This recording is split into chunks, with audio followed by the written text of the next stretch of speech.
Baik, salam, selamat siang. Salam, selamat siang juga. Masih semangat? Masih. Oke. Usaha Pak. Oke baik, Bapak ini yang saya hormati, Bapak Kepala Sekolah yang saya hormati,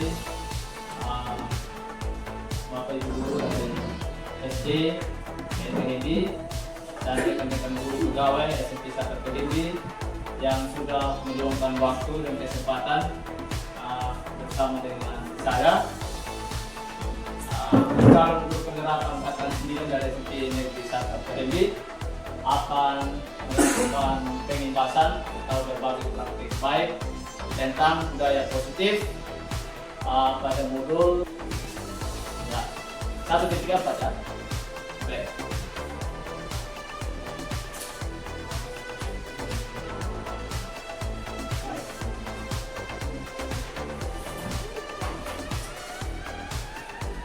Oke baik Bapak Ibu, sebelum kita masuk pada materi, saya mau menyapa Bapak Ibu semua supaya kita lebih semangat.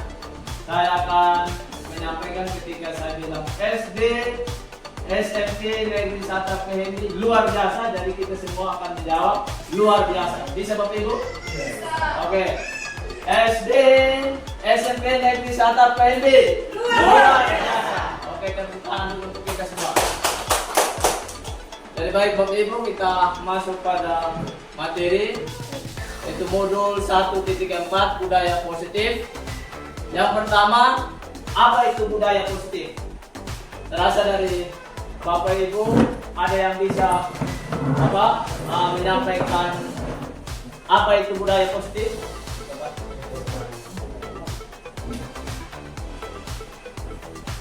Oke Bapak Ibu, silakan. Ada yang mau berkomentar apa itu budaya positif? Saya minta pendapat untuk Bapak Ibu. Apa itu budaya positif? Ya, sesuatu yang kita lakukan baik. Oke, luar biasa. Ada lagi yang lain? Silakan Bapak Ibu. Apa itu budaya positif?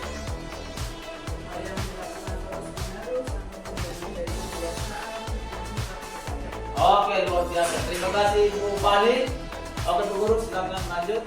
Ya, kita bisa lihat apa itu budaya positif. Budaya positif di sekolah yaitu nilai-nilai dan kebiasaan-kebiasaan sekolah yang berpihak pada peserta didik agar mereka berkembang, agar mereka menjadi pribadi yang kritis dan menghormat dan bertanggung jawab. Nah, ini nilai-nilai kebiasaan yang kita lakukan. Itu semuanya berpihak pada peserta didik.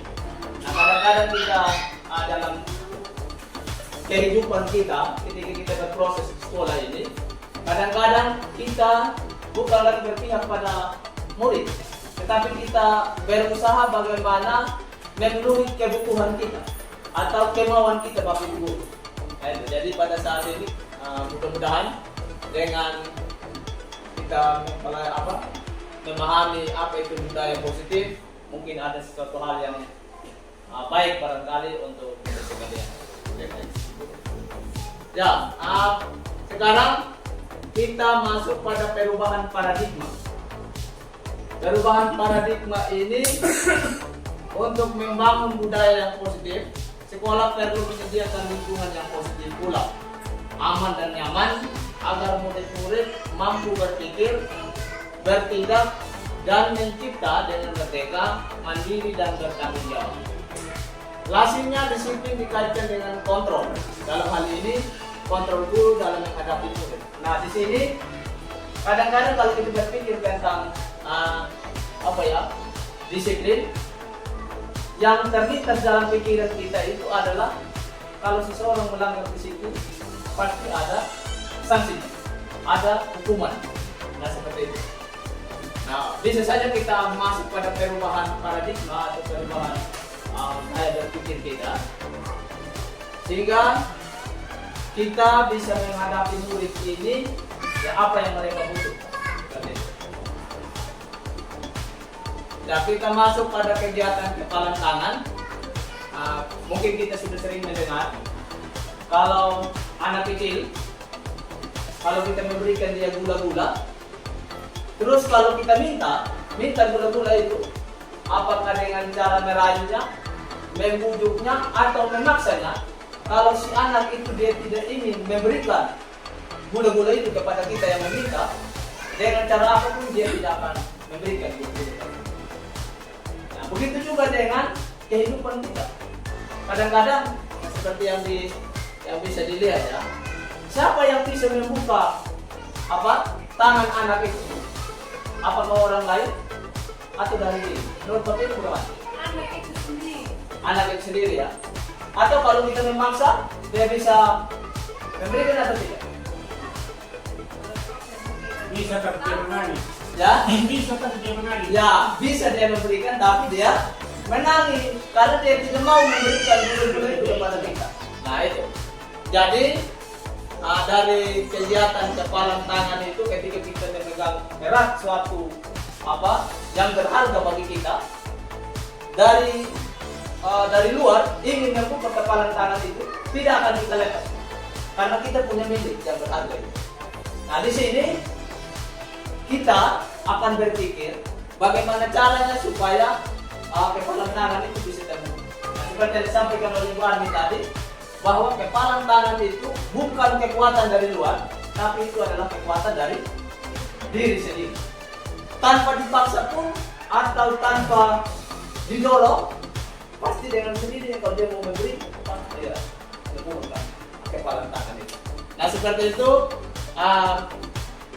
kegiatan kepalan tangan. Nah apa hubungannya dengan budaya positif? Ada yang tahu mungkin? Ada apa hubungan dari dari kegiatan kepalan tangan ini dengan budaya positif? Ada yang bisa berkomentar? Hubungannya dengan budaya positif? Ada? Silakan. Tadi kan pernyataan awal apa itu positif, Budaya positif. lalu menjawab dengan melakukan sesuatu hal yang baik. Ya. Nah, contoh kedua lagi dengan menggunakan telapak tangan cara membuka. Nah, ketika seseorang ingin berbuat baik, otomatis apa yang digenggam itu dia pasti akan buka dan memberi. Ya. Kalau tidak melakukan yang namanya sesuatu yang positif, otomatis dia tidak akan buka. Begitu menurut saya. Oke, terima kasih. Kita tepuk tangan dulu untuk Ibu Arti yang luar biasa bisa memberikan pemahamannya tentang kepalan tangan itu. Dan budaya positif itu intinya adalah dorongan dari diri kita. Nah, kalau kita berbicara tentang disiplin, apapun aturan yang ada di sekolah kita ini.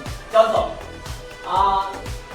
aturan di sekolah kita adalah 6.30 kita sudah berada di lingkungan sekolah. Itu aturan yang ada.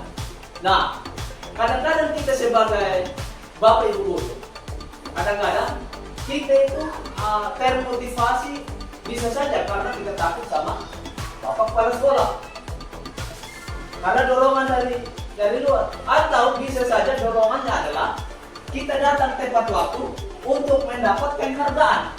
Bisa juga itu suatu terjadi. Nah itu.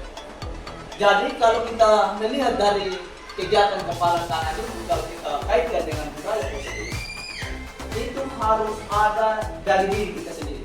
Itu yang disebut dengan motivasi intrinsik. Kalau motivasi ekstrinsik itu hanya dorongan dari luar. Nah seperti itu. Contoh kalau anak-anak rajin ke sekolah, mungkin karena takut bapak ibu guru, yang tunggu di piket. Barangkali bisa begitu. Atau siswa itu datang ke sekolah karena takut orang tuanya di rumah. Kalau tidak datang sekolah, pergi ke sekolah, takut dia mana. Nah, seandainya orang tua tidak ada lagi di rumah, apa yang terjadi? Apakah dia punya motivasi untuk datang ke sekolah?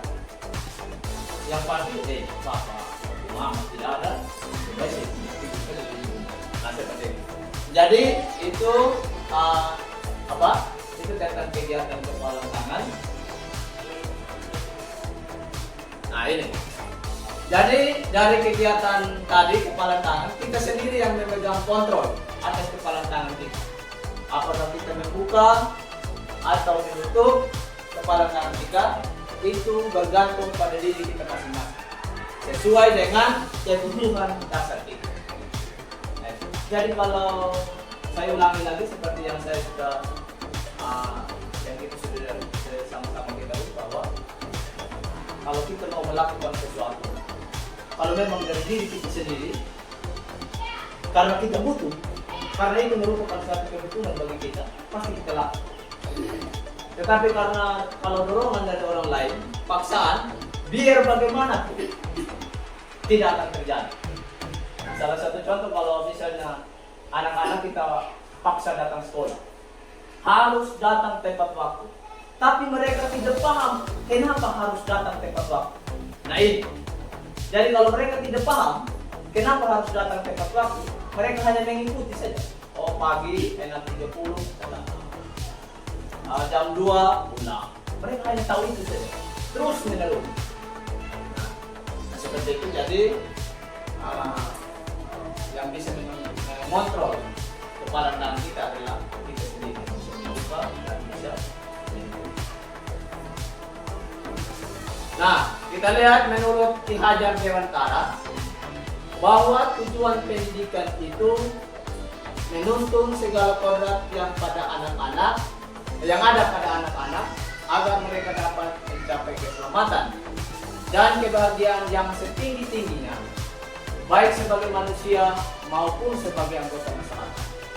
Oleh sebab itu, seorang pendidik itu hanya dapat menuntun tumbuh atau hidupnya kekuatan kodrat yang ada pada anak-anak agar dapat memperbaiki lakunya, bukan dasarnya hidup dan tumbuhnya kekuatan kodratan.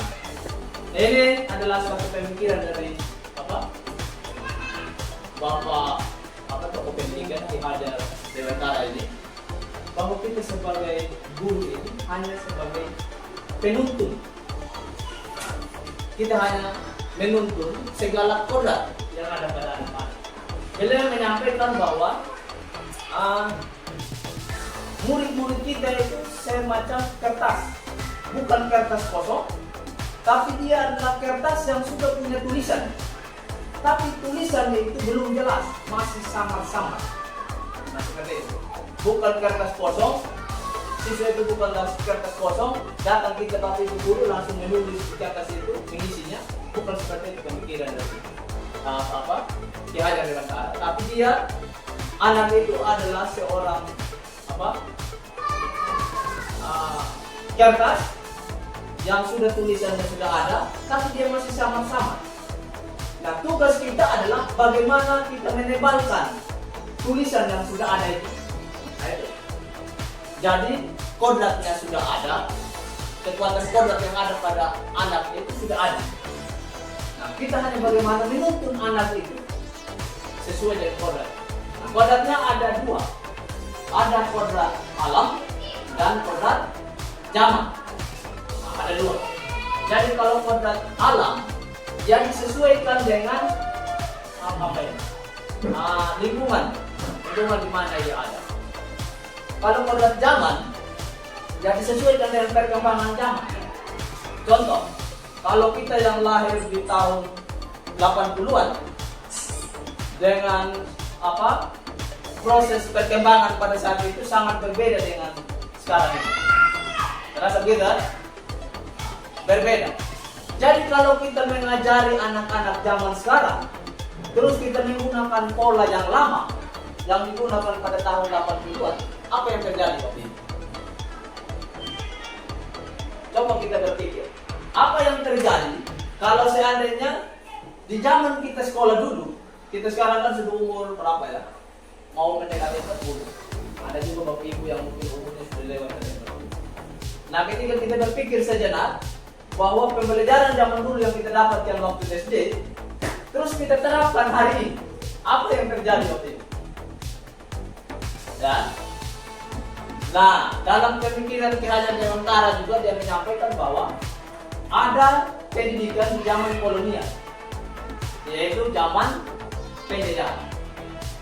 Di zaman penjajahan itu siswanya harus mengikuti apa yang dikatakan oleh guru. Apapun yang disampaikan oleh guru itu sudah yang paling benar. dan siswa harus ikuti terus. Nah itu zaman penjajahan. Nah, jadi Bapak Ki Hajar Dewantara menyampaikan bahwa itu belum merdeka. Nah, apakah sampai hari ini kita melakukan itu? Nah, itu. Jadi intinya adalah bahwa sebagai guru kita harus menuntut anak-anak sesuai dengan kodrat alam dan kodrat zaman. Ya, kita masuk pada perubahan paradigma melalui teori kontrol. Ada ilusi kontrol. Ilusi guru mengontrol murid.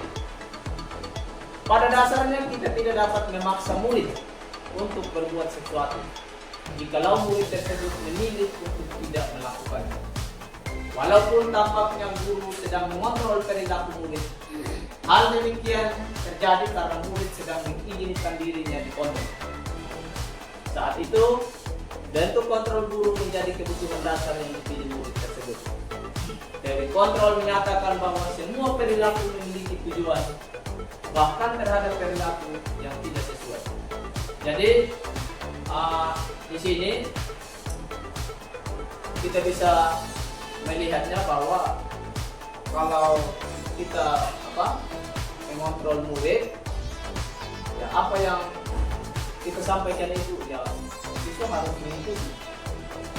Nah, ketika dia mengikuti, ada dua kemungkinan. Bisa dia ikuti, tapi dengan terpaksa. Contohnya begini, karena kamu terlambat, bersihkan itu kamar mandi. Apa yang terjadi pada anak itu? Ya, dengan sendirinya dia mengikuti, tapi dengan terpaksa. Seperti itu. Jadi di sini kalau dia tidak mengizinkan dirinya untuk dikontrol, ya pasti dia akan tidak mengikuti apa yang disampaikan. Itu adalah suatu ilusi guru mengontrol murid. Yang kedua, ilusi bahwa semua penguatan positif efektif dan bermanfaat. Nah ini ilusi kontrol yang kedua ya. Penguatan positif atau bujukan adalah bentuk-bentuk kontrol. Segala usaha untuk mempengaruhi murid agar mengulangi suatu perilaku tertentu adalah suatu usaha untuk mengontrol murid tersebut.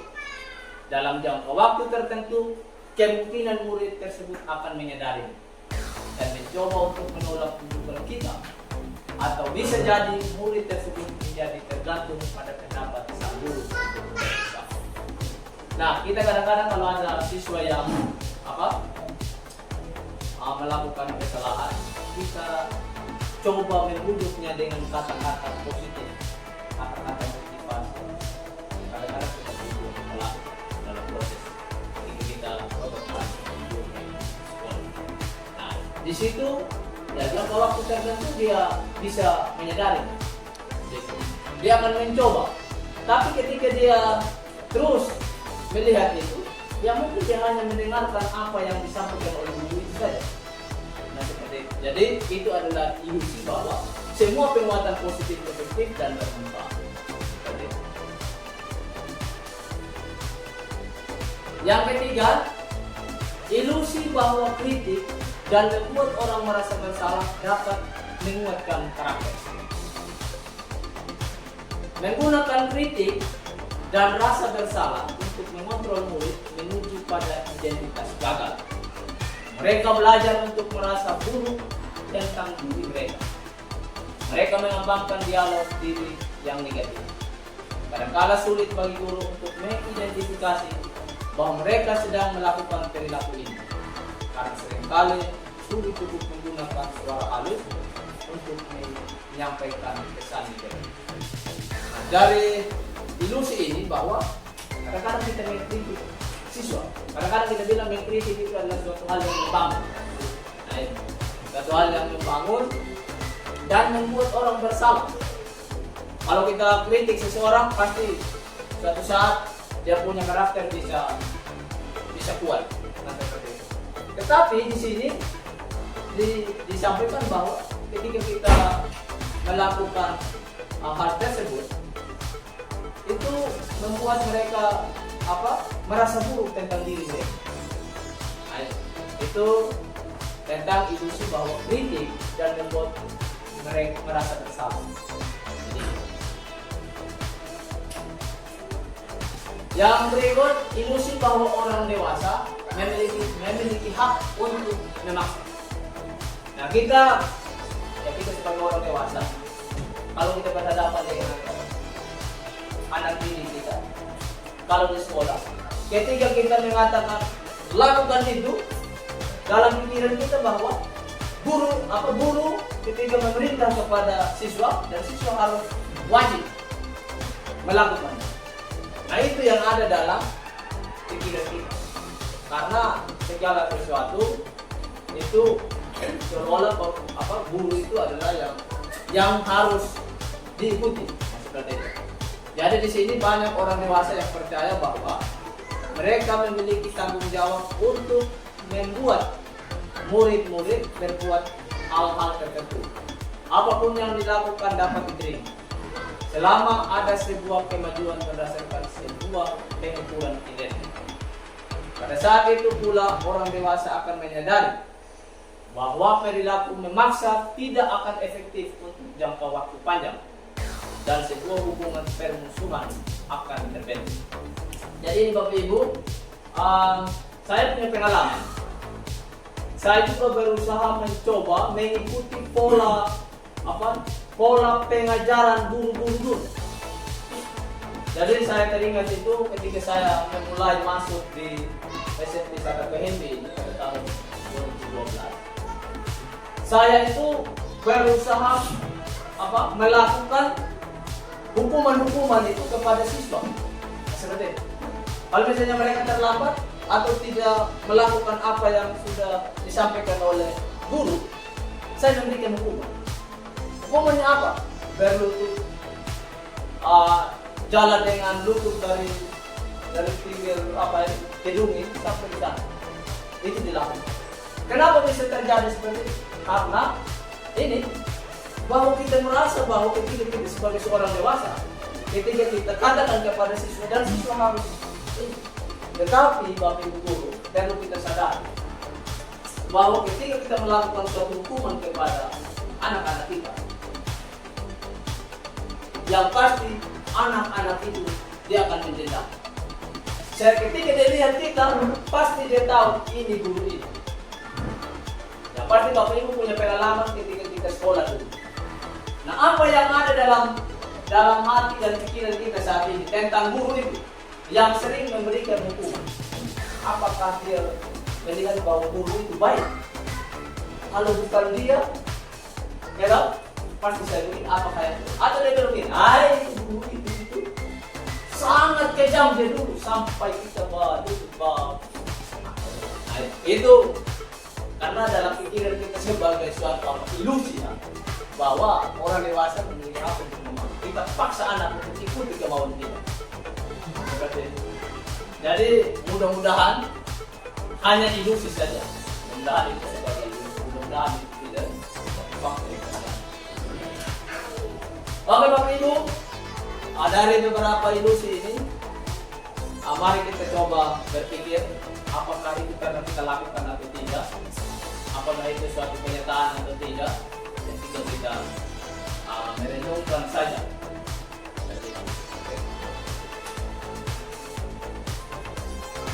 Oke, ini ada perubahan paradigma stimulus respon dengan teori kontrol. Siapa sesungguhnya yang memiliki kontrol? Nah, ini ada stimulus respon, realitas kebutuhan kita sama. Kalau teori kontrolnya, realitas kita berbeda. Nah, kalau kita berpikir tentang stimulus respon, bahwa apa yang kita pikirkan semua harus sama. Tetapi kalau kita pelajari tentang teori kontrol, bahwa setiap orang punya berbeda-beda.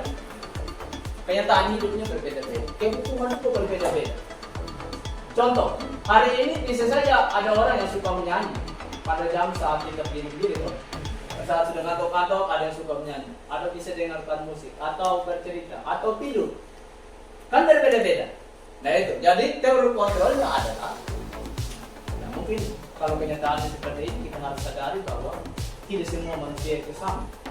Kalau kembar sekalipun, yang lahir kembar itu kebetulan tidak mungkin sama.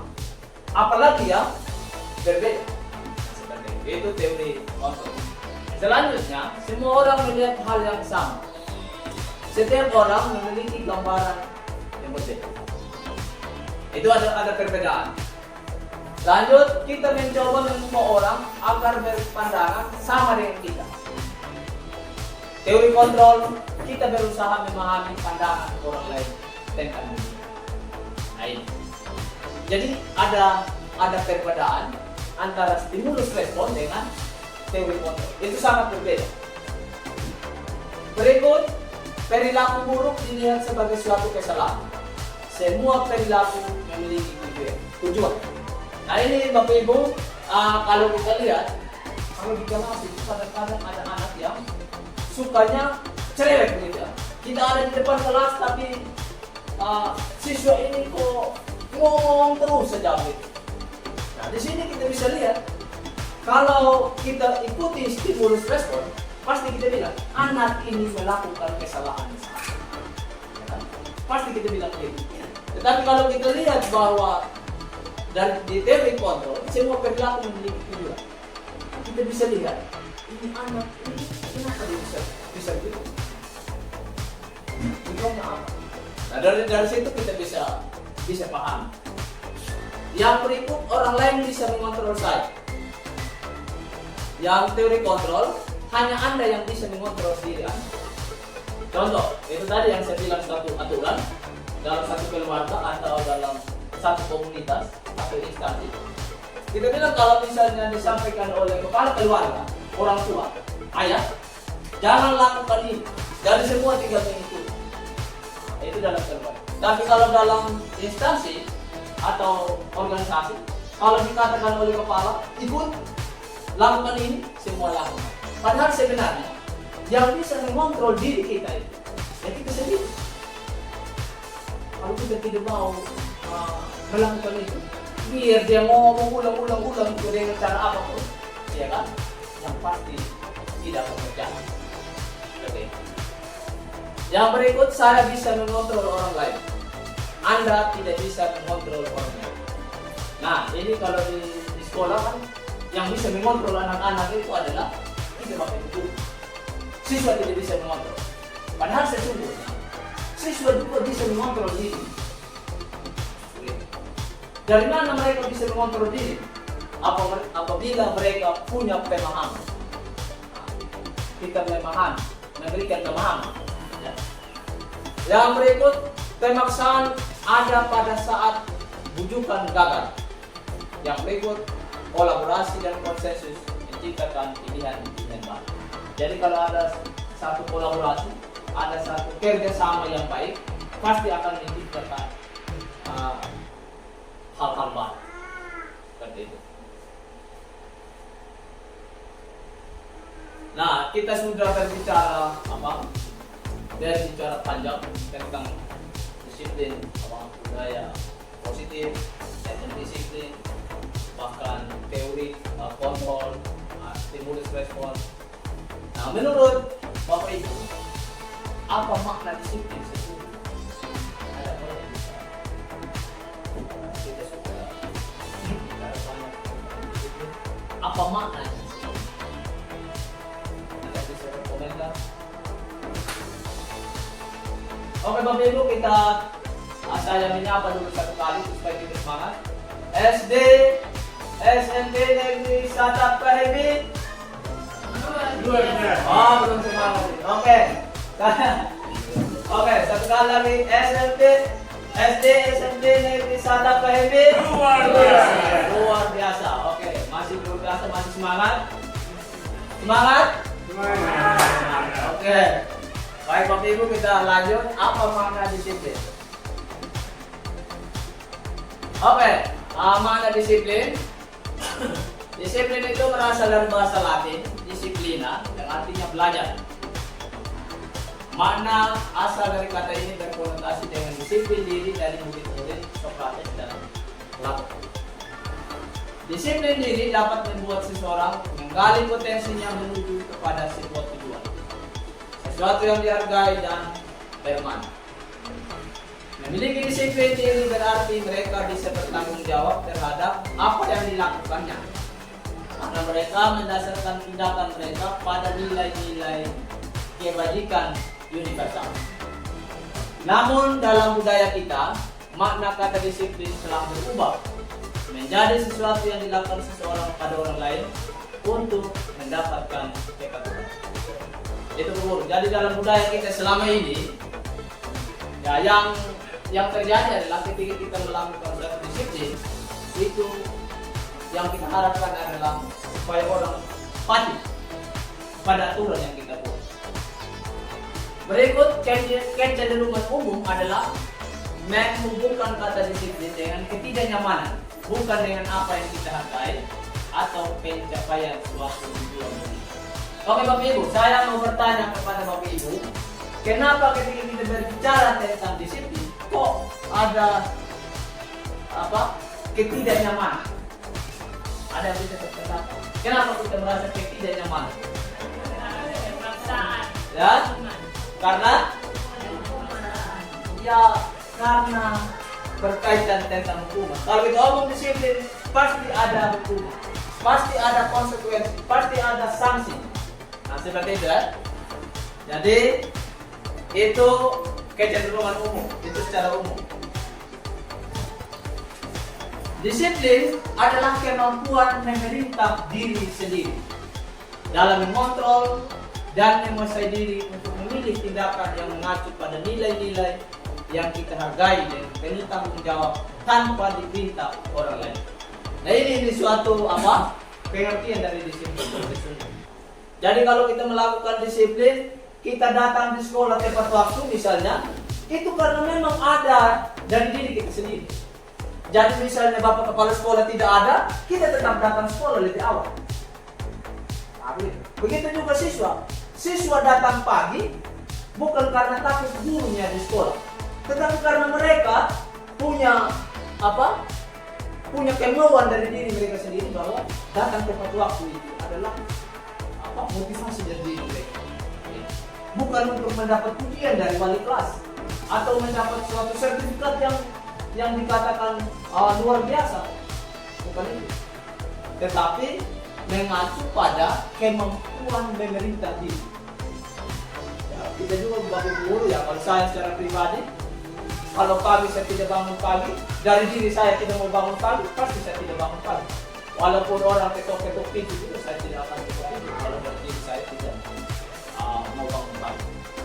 Tetapi kalau dari niat kita sendiri memang, apapun itu, kalau sudah jam waktunya kita bangun pagi, tetap bangun pagi. Nah seperti itu ya. Jadi saya sengaja memberikan warna yang berbeda, yaitu tanggung jawab tanpa diperintah orang lain. Jadi kalau kita melakukan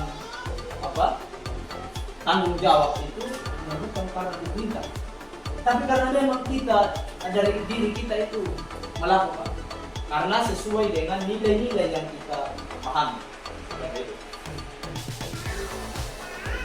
Yang kita lihat apa maksud dari nilai-nilai yang kita hargai, yaitu adalah nilai-nilai kebajikan, sifat-sifat positif manusia yang merupakan tujuan mulia yang ingin dicapai setiap individu.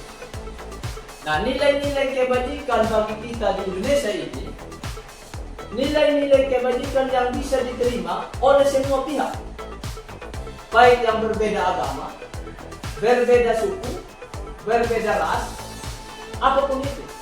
Di kampung, di desa, nilai-nilai kebajikan itu bisa diterima. Nah, seperti itu.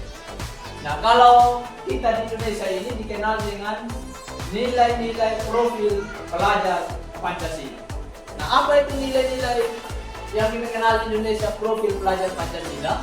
Yang pertama, beriman, yaitu bertakwa kepada Tuhan Yang Maha Esa dan berakhlak mulia. Yang kedua, mandiri. Yang ketiga, bernalar kritis. Yang keempat, berkebinekaan global. Yang berikut bergotong royong, dan yang terakhir kreatif.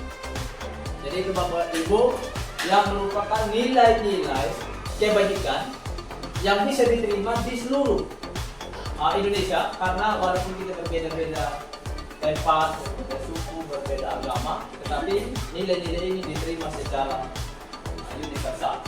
Bukan hanya di Indonesia saja, secara luar juga, di luar Indonesia ini diterima nilai-nilai kebajikan ini. Beriman, mandiri, bersikap kritis, dan seterusnya.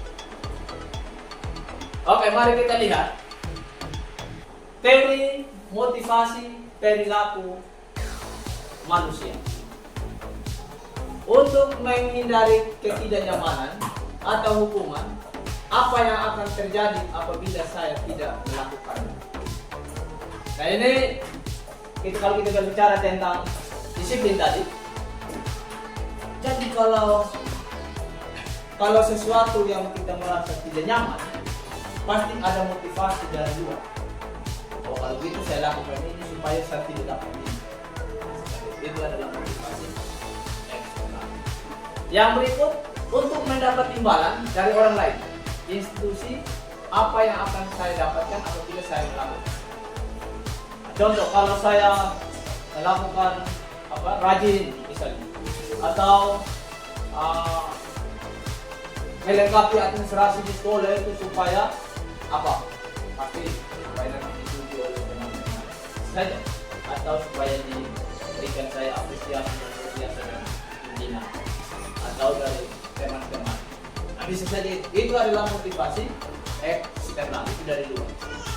Yang berikut, untuk menghargai diri sendiri, saya akan menjadi orang seperti apa bila saya melakukan. Nah ini adalah motivasi internal. Jadi dalam diri kita pasti ada pertanyaan, kalau saya lakukan ini, saya akan menjadi orang seperti apa bila saya melakukan seperti ini.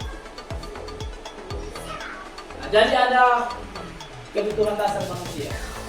Saya rasa ini juga kita sudah sering mendengarkan, bukan hal baru dari Bapak Ibu. Ada bertahan hidup, ada kasih sayang dan rasa diterima, kebebasan, kesenangan, penguasaan. Penguasaan atau punya rasa berkuasa gitu ya, itu penguasaan. Kesenangan, ya butuh kesenangan, butuh ketawa, butuh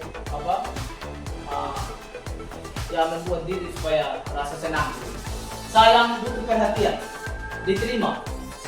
Nah, itu adalah kebutuhan dasar manusia. Pasti kita semua punya kebutuhan, tapi secara garis besar itu bisa ada 5 kebutuhan dasar.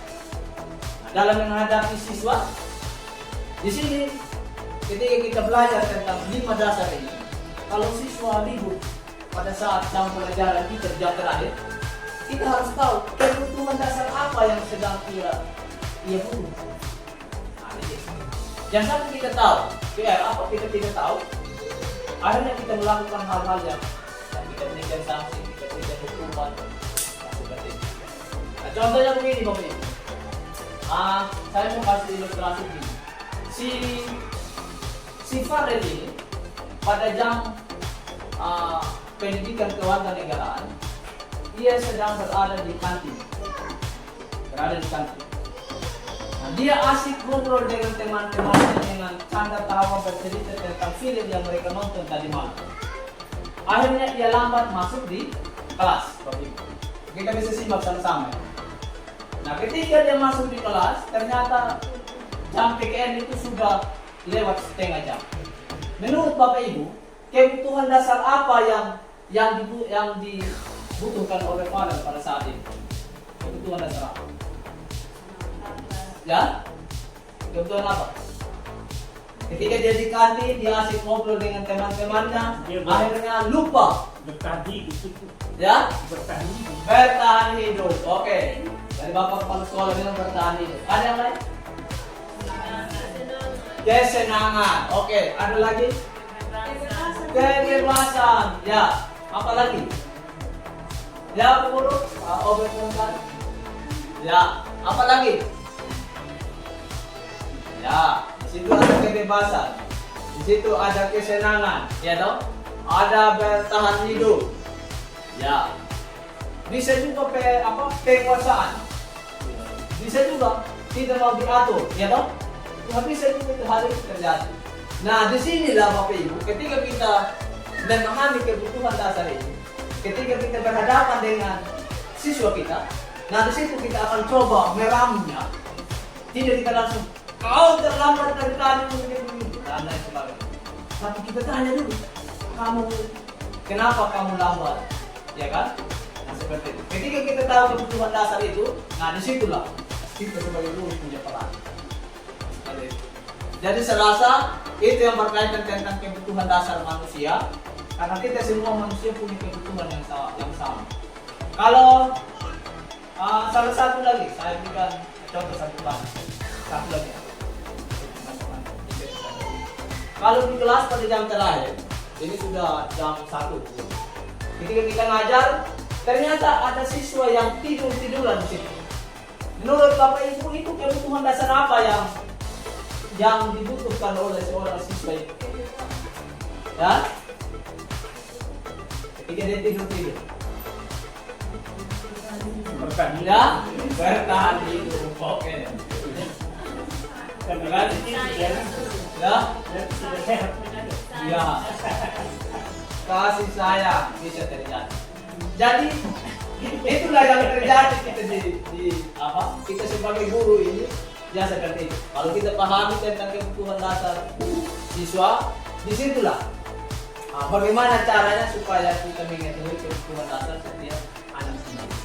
Jadi ketika kita menyelesaikan persoalan atau masalah di kelas atau di sekolah secara umum atau di rumah kita sendiri, bukan hanya di sekolah ini berlaku, di keluarga itu bisa kita lakukan. Kalau anak kita dia menangis terus setiap hari, kita harus tahu kebutuhan apa yang dia butuhkan. Iya Bapak begitu. Terus ya. Jangan sampai ya karena kita sudah lama tinggalkan anak, ketika dia sampai dia nangis mau digendong. Hai kita udah capek ini. Bisa saja hal itu terjadi pada keluarga kita. Jadi kebutuhan dasar manusia ini bukan hanya berlaku di kita punya sekolah, tapi di keluarga juga itu tetap dia berlaku. Karena kebutuhan dasar itu cukup harus kita pahami sebagai manusia. Seperti itu. Oke, ini mari kita lihat Bapak Ibu supaya kita bisa coba kita bisa kita baca sendiri. Nah ini, menurut Anda kira-kira apa alasan Agus melakukan hal itu seperti yang dilakukan Ibu Ani, guru kelas 5 SD Pelita Hati, sedang bingung menghadapi pula salah satu murid di kelasnya Agus. Beberapa anak telah datang mengeluhkan Agus yang seringkali menyiksa bekal makan siang mereka dengan paksa. Jika Anda menghadapi situasi seperti Ibu Ani, apa yang akan Anda lakukan? Nah, terasa kita bisa beranalisis sedikit, bisa memahami secara ini. Apa yang kita lakukan dulu pertama? Ayo silakan. Apa yang kita lakukan? Panggil aku. Ya? Nenggalin salam. Oke, ada yang lain? Panggilin Agus. Ya, ada lagi? Setelah itu mana?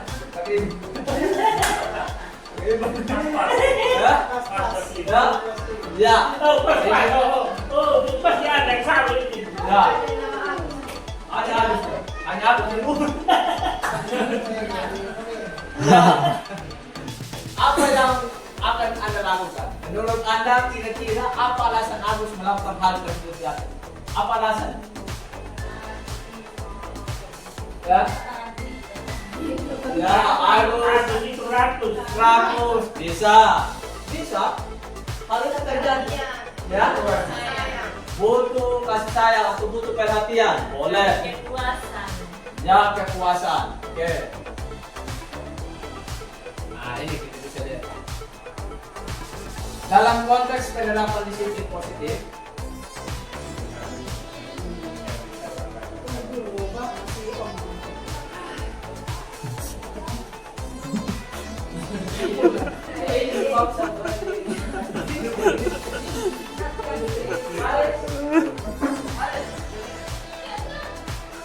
terima kasih Bapak Ibu masih bersemangat. Jadi dalam konteks penerapan disiplin positif, Ibu Ani sebaiknya mencari tahu alasan Agus melakukan tindakan tersebut agar mengetahui kebutuhan mana yang sedang berusaha untuk dipenuhi Agus. Nah, itu yang paling pertama kita lakukan. Terus apabila jawaban Agus karena dia lapar dan orang tuanya tidak membawakannya bekal makan siang, kebutuhannya adalah bertahan hidup. Nah, itu. Ketika dia merampas atau mengambil bekal teman-temannya, kalau tidak ada bekalnya ya itu bertahan hidup. Yang kedua, apabila jawaban Agus karena dia senang temannya jadi memperhatikan dia, kebutuhannya adalah cinta dan kasih sayang. Kan ada juga siswa yang begitu Bapak Ibu. Jadi kalau dia hanya butuh perhatian dari teman-teman, itu yang ketiga. Yang berikut, apabila jawaban Agus adalah dia merasa hebat karena temannya jadi takut dan menuruti keinginannya, kebutuhannya adalah penguasaan, pengakuan dan kemampuan. Yang berikut, apabila jawaban Agus karena dia merasa bosan dengan bekal yang dibawakan ibunya karena membawakan bekal yang sama, maka kebutuhannya adalah apa? Kebebasan. Dia sudah bosan dengan itu makanan yang itu. Yang berikut, apabila jawaban Agus adalah karena iseng saja dan dia menikmati ekspresi wajah teman-teman yang kesal karena diambil makanannya, kebutuhannya adalah kesenangan. Seperti itu Bapak Ibu, itu tentang Agus. Ya, kita lanjut. Ini posisi kontrol. Posisi kontrol dulu. Terasa Bapak Ibu juga sudah pernah mendengar ini, apakah di Google juga atau di media-media lain tersedia posisi kontrol. Jadi ada 5: penghukum, pembuat merasa bersalah, teman, pemantau, dan manajer. Kalau penghukum Bapak Ibu,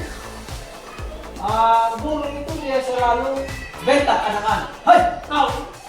Itu penghukum. Jadi dengan muka marah, dengan dan langsung berikan. Kalau misalnya dia suruh pesantren nih, turun. Dia begitu. Itu adalah penghukum. Pembuat merasa bersalah, dia berusaha mengatakan, oh kamu itu, dia ngomongnya santai, tidak marah, tapi dengan kata-kata membuat siswa itu merasa bersalah. Tidak marah, ngomongnya biasa, tetapi bahasanya dia seolah-olah menyudutkan anak. Jadi membuat merasa bersalah. Itu yang kedua. Yang ketiga, teman. Teman, ya kita juga kadang-kadang kalau kita misalnya anaknya terlambat, ya kita mau membuat suasana ini supaya akrab antara guru dengan anak kita dengan murid kita. Jadi kita berusaha untuk seperti itu. Pada akhirnya, ketika kita lakukan itu, apakah benar atau tidak? Salah atau bagaimana? Okay. Tapi kadang-kadang kalau kita melakukan dengan posisi sebagai teman, ya dia hanya senang dengan satu orang guru saja. Contohnya begini, kalau dia melakukan kesalahan, si guru A, contohnya si guru A, terus dia bilang gini,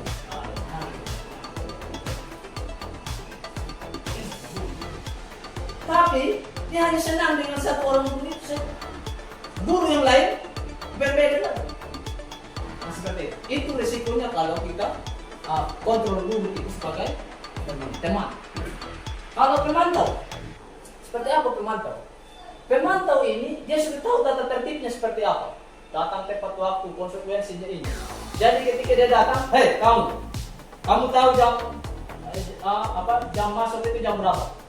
Oh, jam sekian, jam 6.30 kita sudah ada di pengungsian. Tahu konsekuensinya kalau kamu terlambat? Nah, itu adalah pemantau, karena dia sudah tahu struktur. Apa? Aturannya seperti ini, konsekuensinya seperti ini. Seperti itu adalah pemantau. Tetapi kalau manajer, seperti apa manajer? Manajer ini dia panggil dulu siswa. Terus dia tanya, kenapa kamu lambat? Dia tanya dulu, misalnya kalau siswa itu lambat. Kenapa kamu lambat?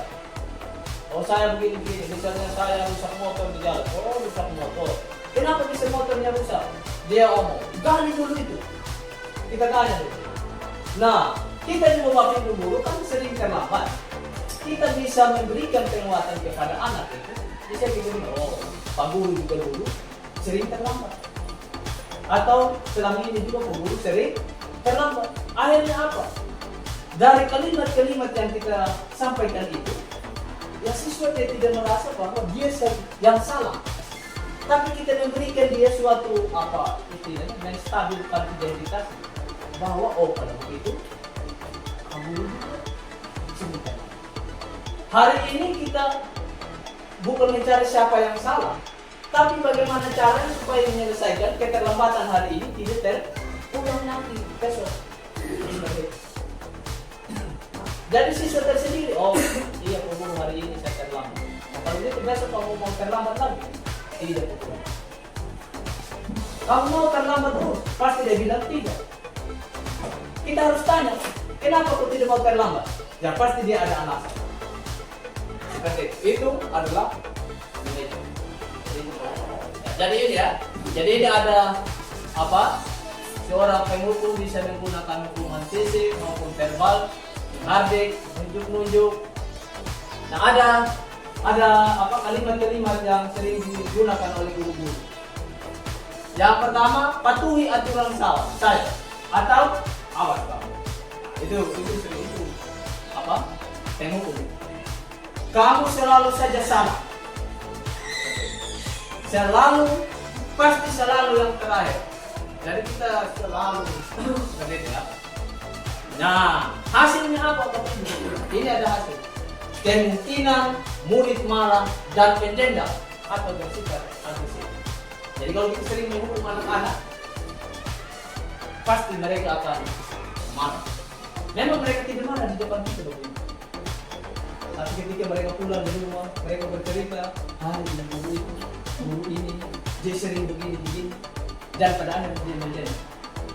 Jadi misalnya nanti kalau kita sudah tua Bapak Ibu, kita punya anak-anak juga sudah berhasil, mereka kalau ketemu, apakah mereka salah atau tidak? Selamat siang Bu. Tidak akan tidak. Karena apa? Mereka mendendam. Guru ini dulu ini dia sering melakukan ini tadi. Seperti itulah hasil dari yang berikut pembuat rasa bersalah. Ini kata-kata yang keluar dari seorang guru yang pembuat rasa bersalah. Ibu sangat kecewa sekali dengan kamu. Kita kalau kami buat guru kecewa sendiri. Saya tidak pernah habis pikir, bisa saja terjadi. Itu kalimat yang sering keluar. Terus berapa kali Bapak harus memberitahu Pak? Kamu ini sering kan kalau kita ungkapkan di apel atau di mana? Kami dan anak itu sudah ulang-ulang kita ngomong tidak pernah dengar. Itu adalah pembuat rasa bersalah. Nah, hasilnya seperti apa? Murid akan merasa bersalah, mengecewakan ibu atau bapak guru. Nah, seperti itu. Yang ketiga teman, ada kalimat yang muncul dalam posisi kontrol sebagai teman. Ayo bantulah bapak atau ibu bapak ya. Ayo ingat bantuan bapak selama ini. Saya sudah berusaha selama ini supaya kamu baik. Ngomongnya bagaimana cara supaya hubungan antara guru dengan siswa itu baik. Hasilnya kita bisa lihat hasil. Murid akan merasa senang dan akrab dengan guru. Ini termasuk dampak yang positif. Hanya saja, sisi negatif, murid menjadi tergantung pada guru tersebut. Kalau dia berteman dengan satu guru, hanya guru itu yang dia senang. Kita yang lain, bagaimana? Apalagi kalau kita masuk pada fungsi kontrol yang berbeda. Jadi, itu hasil. Kita lanjut kepada pemantau. Nah, pemantau ini berarti mengawasi. Kita awasi anak-anak yang lambat, yang bolos, yang sering masuk keluar kelas. Mulai sebetulnya kalau anak suka keluar masuk kelas, mulai sebetulnya kita katakan bahwa kamu di luar terus ya. Kamu tidak tahu kalau jam pelajaran harus di dalam kelas. Nah, seperti itu. Jadi hasilnya seperti apa? Hasilnya adalah murid memahami konsekuensi yang harus dijalankan karena telah melanggar salah satu peraturan sekolah. Itu adalah hasil. Tetapi kita harus lihat, murid tetap dibuat tidak nyaman, yaitu menerima konsekuensi. Pasti dia tidak nyaman. Nah, yang terakhir adalah manajer. Posisi terakhir manajer, ya dalam posisi ini kata kuncinya adalah siswa mempertanggungjawabkan perilakunya, mendukung murid agar dapat menentukan solusi atas kesalahan sendiri. Kalau dia merokok, kita harus cari solusi. Bukan kita Bapak Ibu, bukan kita yang cari solusi, tetapi siapa? Siswa itu sendiri. Karena tadi merubah paradigma yang dapat mengontrol kita sendiri, bukan orang lain, tapi diri kita sendiri. Nah, kalau siswa kita merokok, ya ini bagaimana siswa itu sendiri bisa menemukan solusinya supaya dia tidak lagi merokok seperti itu. Gali dulu. Nah, ketika ketika kita membahas masalahnya, kita harus tanyakan dia, merokok, apakah merokok itu baik atau tidak? Kalau kau merokok, apa konsekuensinya? Apa akibatnya? Seperti itu. Ketika dia paham tentang akibatnya kalau dia merokok, baru dia ungkapkan, oh iya Pak Guru, kalau saya merokok, nanti saat pertumbuhan saya tidak sesuai dengan ini, atau kesehatan saya tidak baik. Dari diri, bukan dari itu Pak Guru. Seperti itu. Jadi biarkan anak itu menyampaikan solusi dari diri. Seperti itu. Kalau tidak seperti itu, kalau tidak, merokok itu merusak kesehatan atau merusak jantung apa segala macam. Mereka tidak paham kalau dari kita. Seperti itu ya. Jadi hasilnya, murid dapat menjadi pribadi yang mandiri, merdeka dan bertanggung jawab atas segala perilaku dan sikap. Dan pada akhirnya dapat menciptakan lingkungan yang positif, nyaman dan aman. Nah, itu Bapak Ibu yang kita harap. Jadi dari kelima fungsi kontrol itu yang kita pilih yang mana? Yang kita lakukan selama ini yang mana? Kita bisa berefleksi. Kita merefleksi diri kita sendiri. Nah, tetapi kalau kita lihat dari hasilnya adalah yang pasti kita mengharapkan siswa kita yang mandiri, yang merdeka, bertanggung jawab atas perilaku dan sikap. Oke Bapak Ibu, kita masuk pada keyakinan kelas. Apa itu keyakinan kelas? Pasti sudah ada yang pernah dengar apa itu keyakinan kelas? Ada yang pernah dengar atau belum berpengaruh Bapak Ibu? Aturan. Ya? Belum ya? Ada yang belum? Ya, oke, mari kita lihat. Apa itu keyakinan kelas? Keyakinan kelas adalah nilai-nilai kebajikan atau prinsip-prinsip universal yang disepakati bersama secara universal lepas dan latar belakang suku, negara, bahasa maupun agama. Menurut dosen, suatu keyakinan akan jadi memotivasi seseorang dalam diri. Secara intrinsik, seseorang akan lebih bersemangat untuk menjalankan keyakinannya daripada hanya sekedar mengikuti serangkaian kata. Jadi seperti itu. Jadi kalau hanya aturan saja, bukan keyakinan yang kita sepakati bersama, yang kita ungkapkan dari diri kita, itu tidak akan berjalan. Hanya ikut saja. Jadi datang tepat waktu, ikuti saja.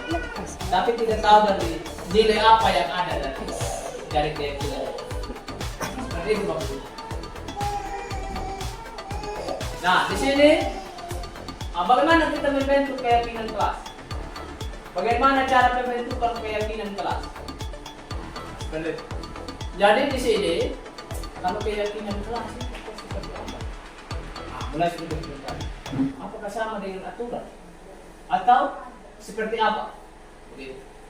Jadi keyakinan kelas itu bersifat abstrak daripada peraturan yang lebih rinci dan konkret. Contoh Bapak Ibu, kalau di kelas kita bilang begini, mari kita buat suatu keyakinan kelas. Mulai kita rinci dulu aturan, supaya nanti kita bisa paham. Ketika kita membuat keyakinan kelas, pertama kita buat dulu aturan. Contoh Bapak Ibu, aturan kelas yang sering kita lakukan itu apa saja? Coba, aturan yang selama ini satu saja. Ayo Bapak Ibu, di kelas kita, aturan yang kita buat di kelas. Ya, buanglah sampah pada tempatnya. Itu salah satu contoh. Nah, kalau kita lihat itu adalah peraturan. Artinya mengarahkan anak untuk harus buang sampah pada tempatnya. Oke. Tetapi keyakinan kita bisa lihat. Kalau kita masukkan di keyakinan kalimat seperti apa menurut Bapak Ibu? Yang bersifat abstrak. Buanglah sampah pada tempatnya. Nah, itu tadi peraturan. Peraturan. Peraturan. Sekarang kita buat dia dalam satu kalimat positif yang abstrak yang berkaitan tentang sampah. Ayo Bapak Ibu, kita coba berpikir. Jangan membuang sampah sembarangan. Jangan membuang sampah. Negatif atau positif? Negatif. Ibu tadi tentang jangan membuang sampah Sembarangan. sembarangan. Ya. Mari kita coba berpikir, kalau kita membuat keyakinan kelas tentang sampah, sebaiknya apa? Dalam kalimat abstrak atau kalimat yang positif? Kalau jangan, itu kan negatif, ya kan? Tapi kalau kalimat positifnya, Buang sampah. Ayo buang sampah. ayo buang sampah pada tempatnya. Buanglah sampah pada tempatnya. Buang sampah pada tempatnya. Oke. Di sini tempat sampah. Di sini tempat sampah. Oke. Bapak Ibu, kita coba berpikir. Suatu keyakinan itu berbicara tentang nilai. Nilai. Nah, kalau kita berpikir tentang sampah, nilai apa yang ada di situ? Nilai kebersihan. Ya, betul sekali Bapak. Nilai kebersihan. Karena itu bisa kita katakan dalam pembentukan keyakinan kelas, membuang sampah pada tempatnya. Jangan membuang sampah. Kan anak-anak bisa menyampaikan itu. Nah, ketika kita rampung dalam suatu keyakinan kelas, tinggal bisa kita katakan bahwa apa? Menjaga kebersihan. Seperti itu. Bersih itu Sehat indah. pangkal. Bersih itu sehat. Bersih pangkal sehat. Ketika anak-anak kita menanamkan nilai bersih itu sehat, mereka bukan berpikir lagi bahwa ketika kita membuang sampah sembarangan itu adalah suatu kesalahan. Tapi yang mereka pikirkan adalah ketika membuang sampah pada tempatnya, mereka akan menjaga kebersihan, menjaga kesehatan. Nah seperti itu. Itu adalah suatu keyakinan. Kalau kita bentuk suatu keyakinan di kelas Bapak Ibu seperti itu. Kita tuh luar biasa. Terasa suatu gambaran tentang bagaimana kita membuat suatu keyakinan kelas.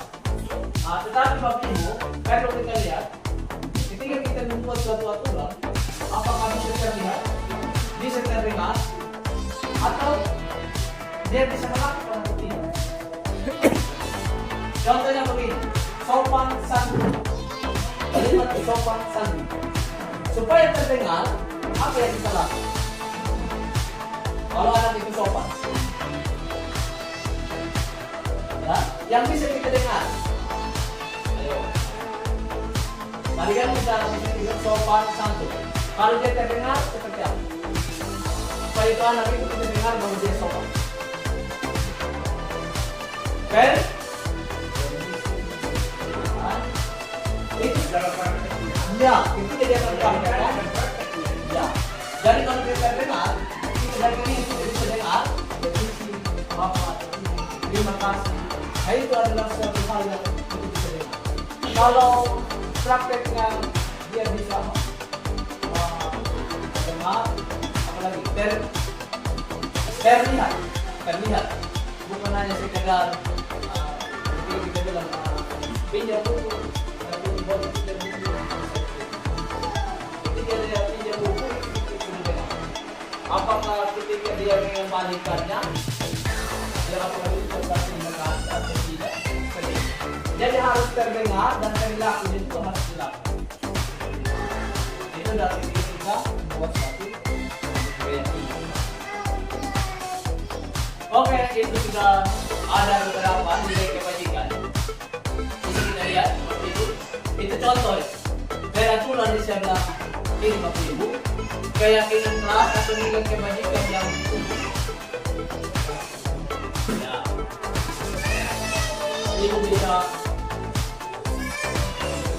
Ibu bisa lihat sendiri. Selalu kembalikan buku ke tempatnya. Itu tanggung jawab. Nilai tanggung jawab. Dilarang mengganggu orang lain. Nilai apa yang terlihat di sini? Hadir di sekolah 15 menit sebelum pembelajaran dimulai. Apa itu? Nilai pendidikan yang itu jangan menghormati orang lain. Komitmen pada tujuan. Dilarang melakukan kekerasan. Mata. Dilarang menggunakan narkoba. Bergantian atau menuduh pikiran. Menghormati orang lain. Gunakan masker. Kesehatan. Jadi seperti itu Bapak Ibu perbandingan. Jadi kalau kita buat keyakinan, buat aturan. Ayo anak-anak aturan apa yang kita buat. Setelah itu baru kita. Kalau kalimat ini contohnya seperti apa? Oke, kita masuk pada segitiga restitusi. Terasa Bapak Ibu sudah mendengar, sudah mengetahui barangkali tentang apa itu segitiga restitusi. Di sini segitiga restitusi itu adalah proses menciptakan kondisi bagi murid untuk memperbaiki kesalahan mereka sehingga mereka bisa kembali pada kelompok mereka dengan karakter yang lebih kuat. Itu apa itu segitiga restitusi? Melalui restitusi, guru dapat yang pertama membantu murid menjadi lebih memiliki kondisi positif serta memulihkan dirinya setelah berdosa. Yang kedua, membantu murid untuk jujur pada diri sendiri dan mengevaluasi dampak dari kesalahan yang telah. Yang terakhir, memberikan penawaran dan itu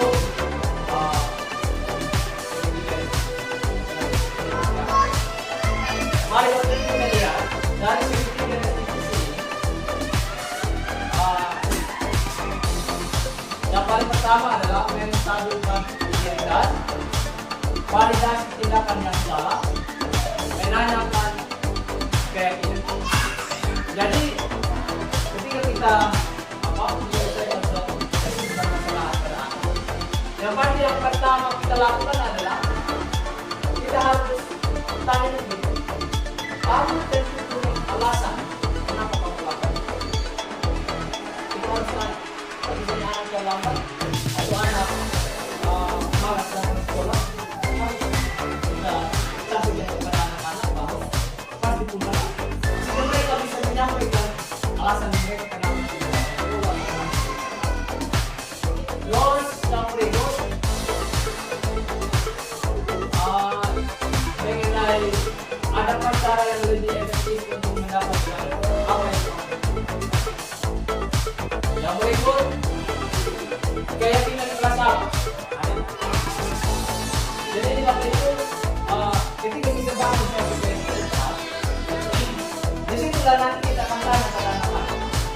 keyakinan kelas apa yang menurut kamu itu yang telah disepakati itu yang kamu langgar?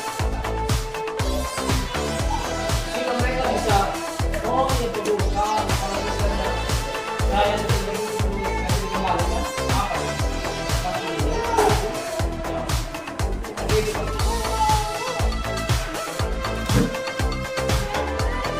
Terus yang berikut, yang terakhir, ini dia yang apa?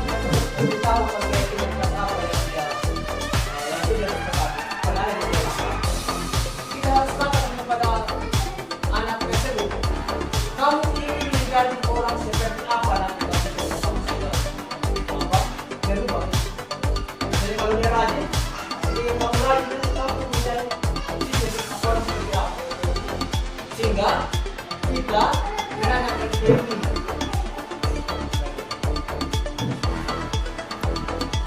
Oke, lihat ini dulu.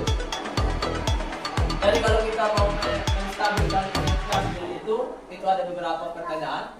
Berbuat salah itu tidak apa. Tidak ada manusia yang sempurna. Terus saya juga pernah melakukan kesalahan seperti itu. Karena manusia kan tidak pernah ada yang sempurna. Bisa kita sampaikan.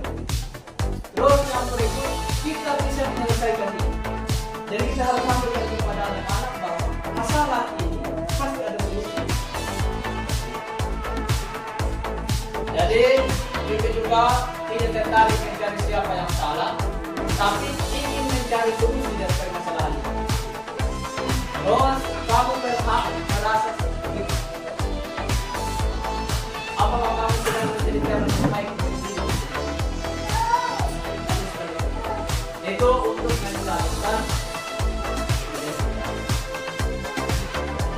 yang berikut itu validasi tindakan bangsa. Kita mungkin tidak suka sikap seorang anak yang terus merengek, tapi bisa sikap untuk mendapatkan perhatian kita, maka itu telah melindungi kebutuhan anak. Jadi ada beberapa kalimat yang bisa kita sampaikan. Pertama, padahal kamu bisa melakukan yang lebih dulu. Jadi kalau anak berkelahi di kelas, mungkin hanya sampai 7 saja bisa duduk. Tapi saya tidak sampaikan kepada anak-anak. Untung saja kamu hanya 7. Kalau sampai 20 kita tidak bisa melakukan. Itu validasi tidak benar. Jadi jangan kata yang lain itu kamu harus bangga pada diri sendiri karena kamu telah melindungi suatu penting. Kamu boleh mempertahankan sikap itu, tapi kamu harus menambah sikap itu. Yang terakhir, menanyakan keyakinan kelas. Jadi, ketika kita menanyakan keyakinan, apa yang kita sudah bahas atau keyakinan yang kita dibuat, kita bisa tanya. Nilai-nilai dulu yang telah disepakati. Apa yang kita tentang kelas yang begini? Kamu mau jadi orang seperti apa? Jadi itu 3 tahap apa? Segitiga diskusi. Mudah-mudahan Bapak Ibu ketika menghadapi masalah di sekolah atau di rumah nanti Bapak Ibu bisa menyelesaikan. Oke, kita lanjut Bapak Ibu.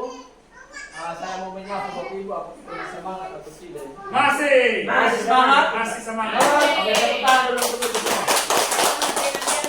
Oke, luar biasa. Saya rasa sudah ada gambaran tentang bagaimana kita membuat suatu keyakinan kelas. Tetapi Bapak Ibu, perlu kita lihat ketika kita membuat suatu aturan, apakah bisa terlihat, bisa terdengar, atau dia bisa melakukan atau tidak. Contohnya begini, sopan santun. Kalimat sopan santun. Supaya terdengar, apa yang kita lakukan? Kalau anak itu sopan, ya, yang bisa kita dengar. Ayo. Tadi kan kita misalnya bilang sopan santun. Kalau dia terdengar seperti apa? Supaya itu anak itu kita dengar bahwa dia sopan. permisi, ya kan? Itu dalam prakteknya. iya, ketika dia mempraktekkan, Dalam prakteknya. ya. Jadi kalau kita dengar, kita dari telinga kita bisa dengar, permisi, Bapak atau Ibu, terima kasih. Nah itu adalah suatu hal yang kita bisa dengar. Kalau prakteknya dia bisa apa? Terdengar, apalagi terlihat, bukan hanya sekadar ketika kita bilang pinjam buku, saya boleh pinjam bukunya, misalnya begitu. Ketika dia pinjam buku itu sudah dengar. Apakah ketika dia mengembalikannya, dia apakah diucapkan terima kasih atau tidak, seperti itu. Jadi harus terdengar dan perilakunya juga harus dilakukan. Nah seperti itu. Itu adalah ketika kita membuat suatu keyakinan kelas. Oke, itu sudah ada beberapa nilai kebajikan. Bisa kita lihat, Bapak Ibu. Itu contoh ya. Peraturan di sebelah kiri Bapak Ibu. Keyakinan kelas atau nilai kebajikan yang dituju. Ya.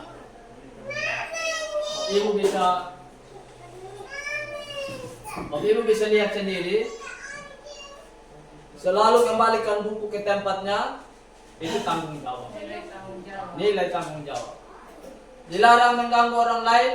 Nilai apa yang terlihat di situ? Menghormati orang lain. Hadir di sekolah 15 menit sebelum pembelajaran dimulai. Apa itu? Ya, nilai atau kebajikan yang dituju adalah menghormati orang lain, komitmen pada tujuan. Dilarang melakukan kekerasan, keselamatan, menghormati orang lain. Dilarang menggunakan narkoba, itu juga adalah kesehatan. Bergantian atau menunggu giliran, menghormati orang lain, kesabaran.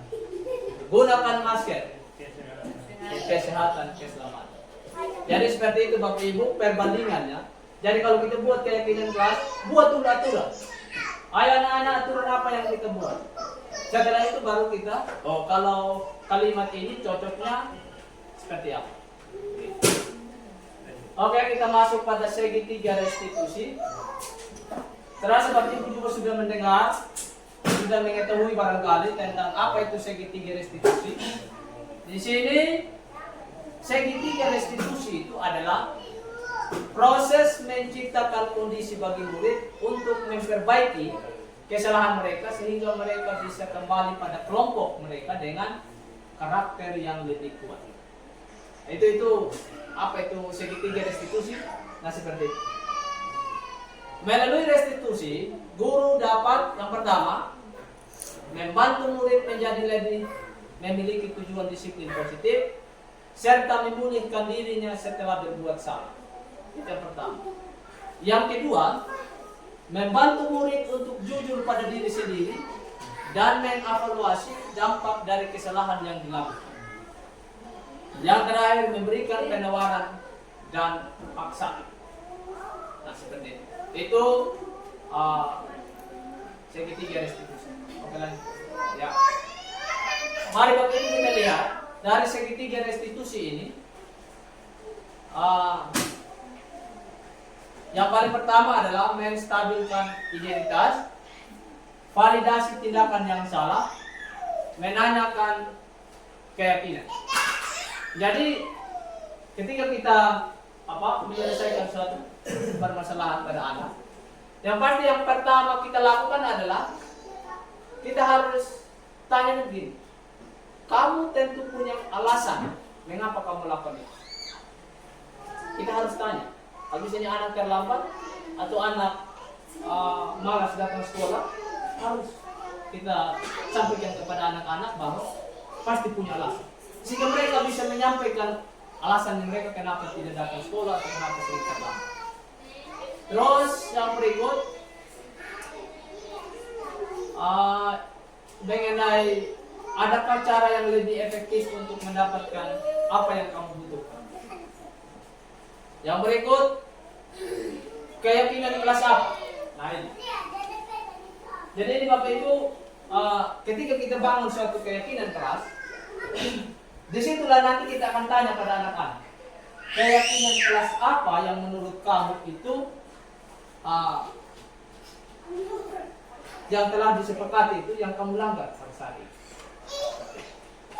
Sehingga mereka bisa, oh iya Pak Guru, kalau misalnya saya meminjam buku terus saya tidak kembalikan, apa itu? Ya pasti nilai tanggung jawab. Nah, seperti itu Bapak Ibu. Terus yang berikut, yang terakhir, ketika dia memberitahukan keyakinan kelas apa yang dia yang sudah disepakati, pada akhirnya dia langgar. Kita harus katakan kepada anak tersebut, kamu ingin menjadi orang seperti apa nanti kalau misalnya kamu sudah merubah. Misalnya kalau dia rajin, ketika kamu rajin nanti kamu menjadi siswa orang seperti apa. Sehingga kita menanyakan keyakinan.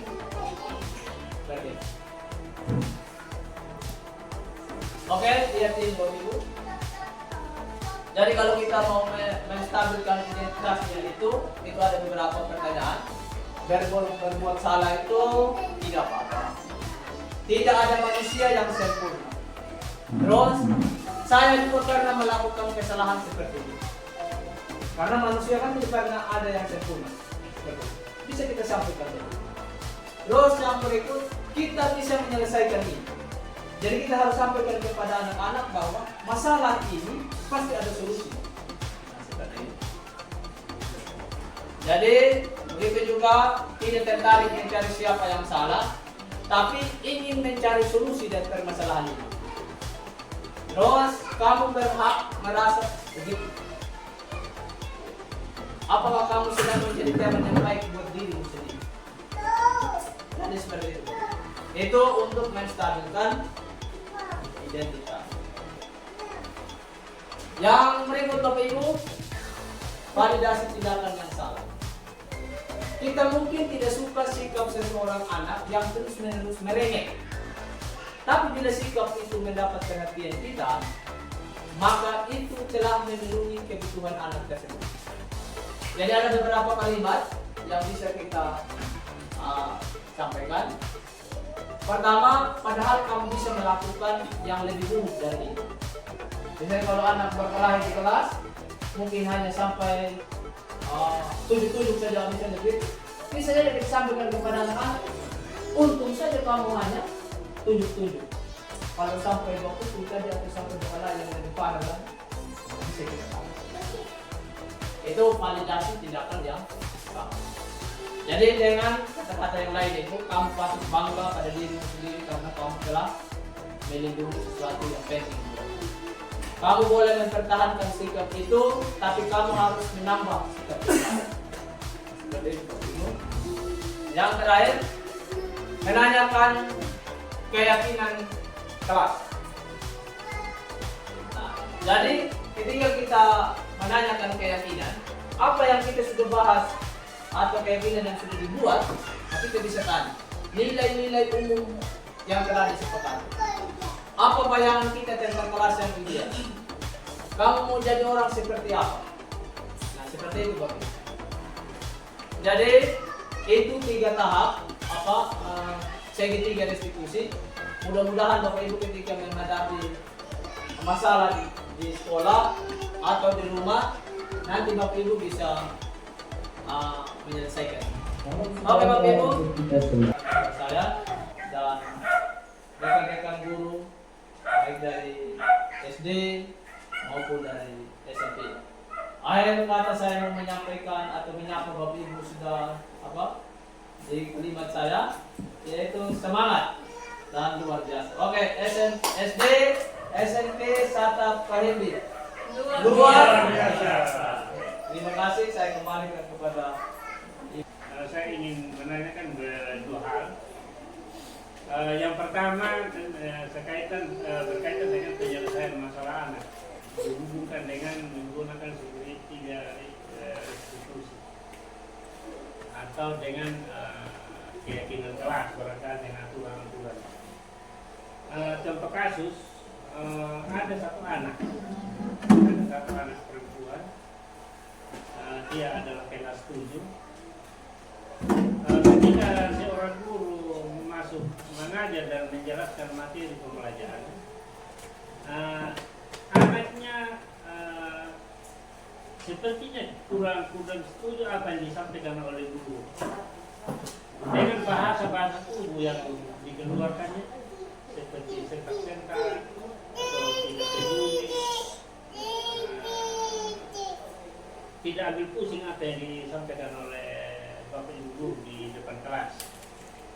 Nah, kira-kira bagaimana cara menyelesaikannya masalah anak ini sehingga masalahnya bisa diselesaikan sesuai dengan profil pelajar Pancasila. Yang kedua, tadi dikatakan bahwa ini teori daripada Ki Hajar Dewantara bahwa karakter anak itu adalah samar-samar, tapi guru bertugas untuk menembalkan apa tulisan yang sudah ada di atas kertas itu. Lalu ada satu teori lagi yang mengatakan begini, bahwa anak itu lahir, sejak lahir itu bagaikan kertas kosong atau kertas polos yang masih dibersih. Nah, ketika itu anak bertumbuh, guru itu bertugas untuk membuat coretan-coretan di atas kertas putih. Ketika guru salah mencoretnya atau salah melukisnya, maka berarti karakter atau sikap anak itu mengikuti coretan-coretan yang salah. Tetapi ketika ketika kertas itu dicoret dengan lukisan-lukisan yang indah, bagus, berarti karakter anak juga akan terbentuk seperti itu. Nah, ini adalah pendapat para ahli. Mungkin yang kedua tentang kertas polos ini mungkin Adam Smith yang punya teori. Sedangkan tadi teorinya Bapak Ki Hajar Dewantara. Nah, dari kedua teori ini, karena yang diterapkan di sini dalam kurikulum Merdeka adalah teori daripada Ki Hajar Dewantara, sedangkan teori yang satu tadi itu tidak disampaikan. Kalau begitu, yang saya ingin tanyakan ialah apa kelemahan daripada teori yang tadi sehingga tidak disampaikan, sedangkan ketika guru itu melakukan didikan yang bagus kepada anak murid, seperti kertas polos yang putih bersih tadi dilukis dengan yang lukisan yang indah, sudah pasti bagus. Kalau sikap karakter daripada tadi, karena kertas putih tadi itu gambaran anak. Sedangkan yang ditampilkan oleh Ki Hajar Dewantara, berarti kita tinggal menggarisbawahi atau menebalkan atau mendukung apa sikap positif daripada anak. Nah, berarti terkesan bahwa kalau anaknya itu dia adalah hobi mata pelajaran A, berarti kita hanya tebalkan mata pelajaran A saja, kita dukung mata pelajaran A saja. Contoh. Tapi kalau dia tidak hobi dengan mata pelajaran yang lain, berarti dia, karena kita hanya menebalkan yang tepat. Dan kira-kira begitu. Sedangkan teori belajar itu sendiri, kalau kita belajar dengan belajar berulang kali, maka anak pasti menjadi bisa dalam pelajaran seperti itu. Nah, ini yang saya ingin tanyakan, jadi kekuatan dan kelemahan daripada dia buat teori tadi, teorinya Pak Ki Hajar Dewantara dan teorinya Pak Adam Smith. Sedangkan yang tadi itu menyelesaikan kasus anak, membuat gerakan tubuh dengan segitiga itu. Demikian. Ya, jadi baik, kalau boleh saya menyimpulkan, bagaimana caranya menyelesaikan masalah dengan menggunakan segitiga restitusi. Mungkin Mbak Guru bisa catat, jika ada anak di kelas itu yang dia punya miskonsepsi dengan gurunya, mungkin dia tidak sependapat dengan apa yang guru sampaikan, tapi dia tidak berani mengutarakan, dia hanya menggunakan bahasa-bahasa tubuh mungkin yang guru itu juga tidak pahami. Itu kira-kira bagaimana cara menerapkan restitusi segitiga restitusi. Tidak merasa nyaman di kelasnya. Sekarang yang kita lakukan sebagai guru, ketika kita menyelesaikan masalah itu menggunakan segitiga institusi, yang paling pertama yang kita lakukan adalah kita harus tahu kebutuhan apa yang dia butuhkan. Ketika dia tidak merasa nyaman, bisa saja kita sebagai guru kebutuhan apa yang dia butuhkan. Mungkin kita tidak terpikirkan sih. Tidak bisa juga kita langsung judge atau kita langsung menghakimi dia bahwa kelakuan yang dilakukan si putri ini ketika kita mengajar di kelas itu mungkin dengan mungkin kita harus refleksi. Itu adalah salah satu cara kita untuk merefleksi. Apakah cara kita mengajar itu tidak sesuai? Kalau seandainya tidak sesuai, maka yang kita lakukan adalah kita menggunakan model pembelajaran yang berbeda. Nah, seperti yang disampaikan oleh pewakil tadi sebelumnya bahwa kita harus melakukan penilaian awal atau yang kita kenal dengan asesmen diagnostik. Dalam artian di dalam kelas itu dengan berbagai macam latar belakang siswa dengan kebutuhannya masing-masing. Di situ kan ada yang gaya belajarnya kan ada 3. Ada metode, ada visual, ada kinestetik.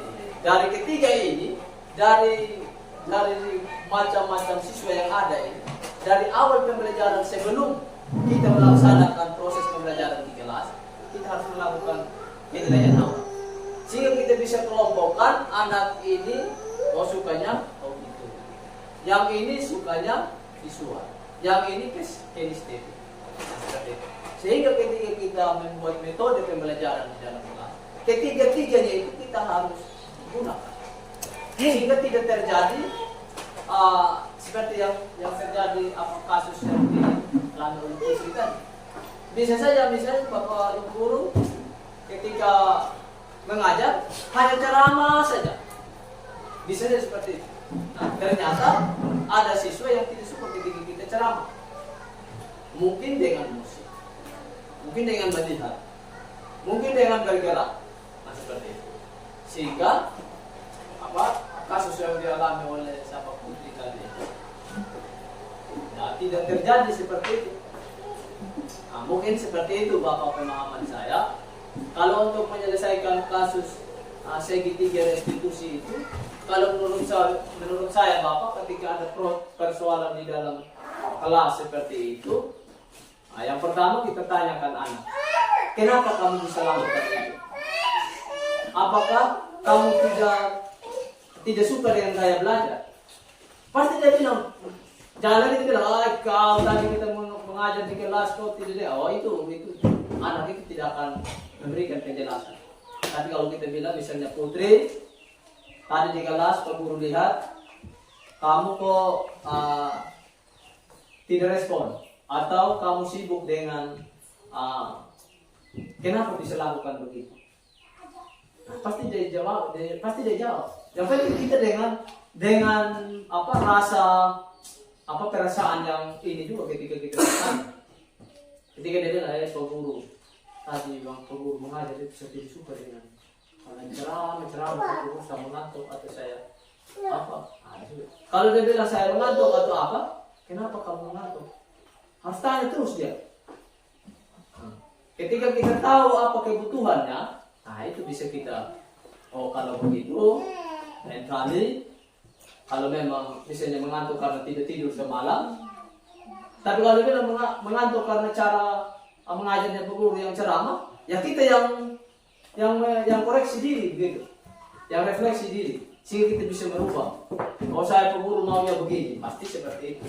Mungkin seperti itu Bapak pemahaman saya tentang ini, tapi itu bukan suatu hal yang benar sudah itu.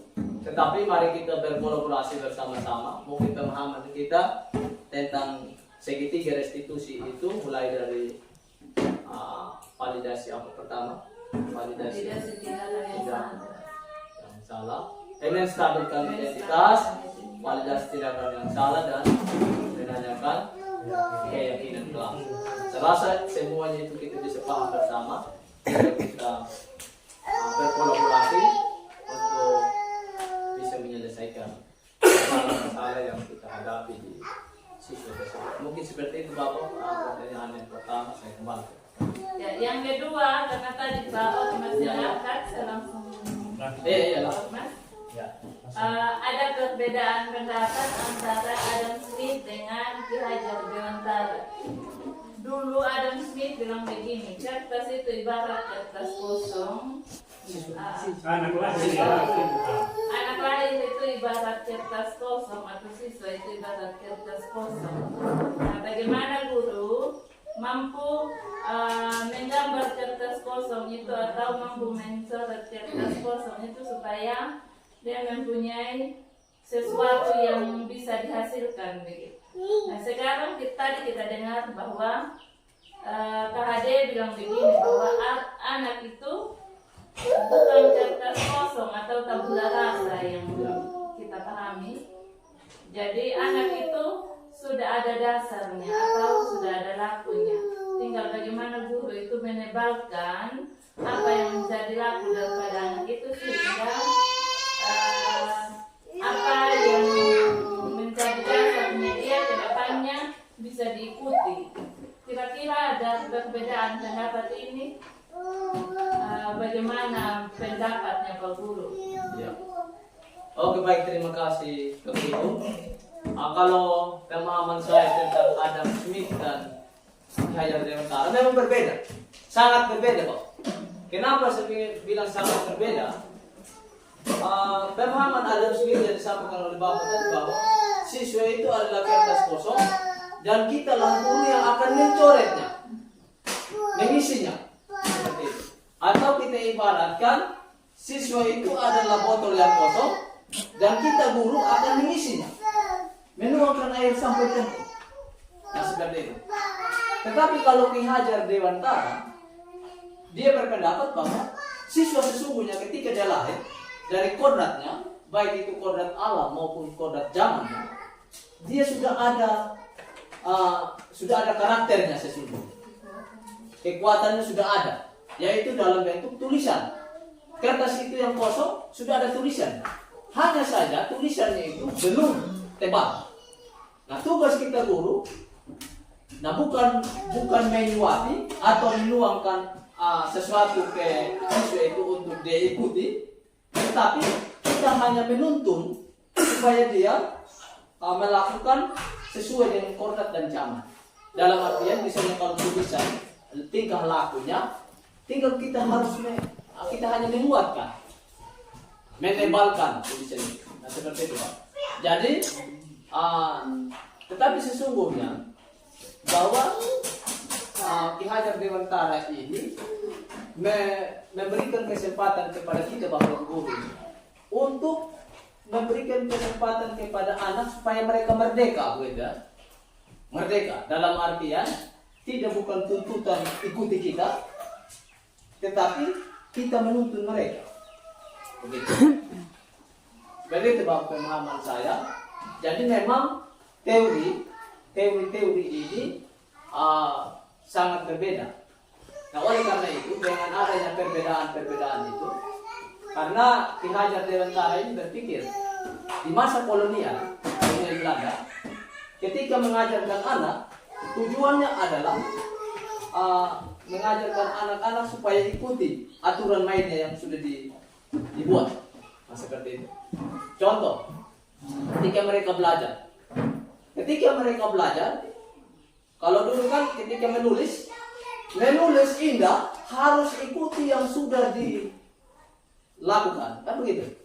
Atau kalau menulis indah sudah ada tata cara.